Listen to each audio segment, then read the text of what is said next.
کھاتا پھرے، سریعام کھاتا پھرے۔ چھپ کر کھانا بھی، جو بندہ صحت مند ہے روزہ نہیں رکھتا، چھپ کر کھانا بھی گناہ ہے اس کے لیے۔ اگر سریعام کھاتا ہے تو وہ بڑا گناہ کا مرتکب ہے کہ ایک تو رمضان مبارک کا ادب نہیں کر رہا، ایک تو روزہ نہیں رکھ رہا جو فرض ہے، اور الٹا جو ہے وہ رمضان مبارک کے ادب احترام سے بھی عاری ہوا بیٹھا۔ اللہ اکبر۔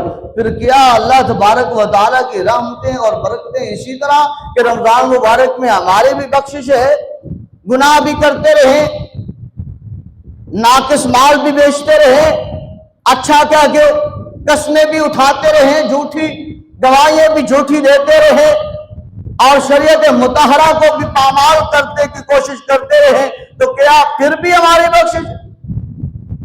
آئیے فرمان رسول صلی اللہ علیہ وآلہ وسلم سنیے گا۔ رمضان مبارک میں قرآن پڑھیں ثواب ہے، قرآن سنیں ثواب ہے، روزہ رکھیں ثواب ہے، زکوٰۃ دیں ثواب ہے، فطرہ ادا کریں ثواب ہے، اللہ کی راہ میں جتنا خرچ کریں ثواب ہے۔ اگر رمضان مبارک میں یہ کرتے کرتے والدین کے گربان کو پکڑ رکھا ہے، والدین کو گالیاں دیتے ہیں، والدین کو گھر سے نکال رکھا ہے، والدین کے گربان کو پکڑ کر گھر سے انہیں نکال دیا ہے، دھتکار دیا ہے، لڑتے ہیں رمضان مبارک میں بھی، تو کیا پھر بھی ہمارے لیے ہے؟ اب 3 عمل سنیے گا جو حدیث مبارکہ میں ملتے ہیں۔ عربی عبارت جو پہلے خطبے میں نے پڑھی ہے اس میں اس کا ترجمہ سماعت فرمائیے۔ حضرت کعب ابن عجزہ رضی اللہ تعالی عنہ آپ کہتے ہیں کہ ایک مرتبہ حضور نبی کریم صلی اللہ علیہ وآلہ وسلم آپ نے فرمایا اے میرے صحابہ قریب قریب ہو جاؤ۔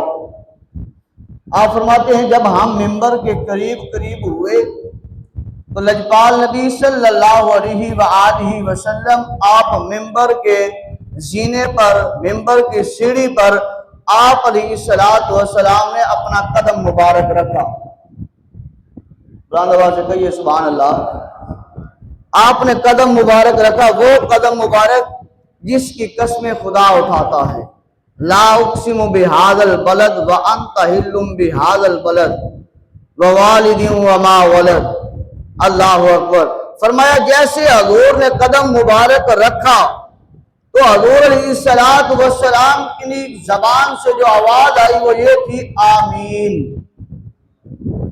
آپ نے فرمایا آمین۔ صحابہ عرض کرتے ہیں کہ ہم دیکھتے رہے، پھر حضور علیہ السلام نے اپنا قدم مبارک دوسرا زینے پر رکھا، ممبر کی دوسری سیڑھی پر آپ چڑھے تو آپ نے پھر فرمایا آمین۔ صحابہ دیکھتے ہیں کہ دعا مانگنے والا کوئی نہیں ہے، تو دعا جب مانگی جائے تو پھر آمین کہا جاتا ہے۔ تو آج عجیب بات ہے کہ امام الانبیاء صلی اللہ علیہ وآلہ وسلم پہلے سینے پر تشریف فرما ہوئے تو پھر بھی پڑھا آمین۔ حالانکہ بلندی کی طرف جائیں تو کہیں اللہ اکبر، جب بلندی سے نیچے کی طرف آئے تو پھر پڑھا جائے گا سبحان اللہ۔ فرمایا حضور علیہ السلام نے اسی طرح تیسرے سینے پر جب اپنا قدم مبارک رکھا تو آپ نے پھر فرمایا آمین۔ فرمایا پھر حضور علیہ السلام نے بات فرمائی، مکمل ہونے کے بعد ہم نے عرض کیا یا رسول اللہ صلی اللہ علیہ وسلم آج ہم نے عجیب یہ منظر دیکھا ہے کہ دعا مانگنے والا کوئی نظر نہیں آیا، پر آپ نے 3 مرتبہ آمین آمین کہا ہے، یا رسول اللہ صلی اللہ علیہ وسلم وجہ کیا ہے؟ تو تیرے میرے لجپال نبی صلی اللہ علیہ وآلہ وسلم نے فرمایا کہ آج ہم جب ممبر پر چڑھتے ہوئے جب ہم نے پہلا قدم رکھا تو ہمارے ساتھ جبریل امین علیہ السلام نے دعا کی۔ کیا عرض کیا جبریل علیہ السلام نے کہ یا باری تعالیٰ وہ بندہ تباہ و برباد ہو، وہ ہلاک ہو جس نے ماہ رمضان تو پایا پر مغفرت کو نہ پا سکا۔ یعنی کہ ماہ رمضان تو اس نے اپنی زندگی میں پایا لیکن اپنی مغفرت اپنی بخشش نہ کروا سکا، یعنی کہ ماہ رمضان المبارک کا ادب احترام اور اس کے روزے نہ رکھ سکا، اور جو ہے وہ جہنم سے نہ بچ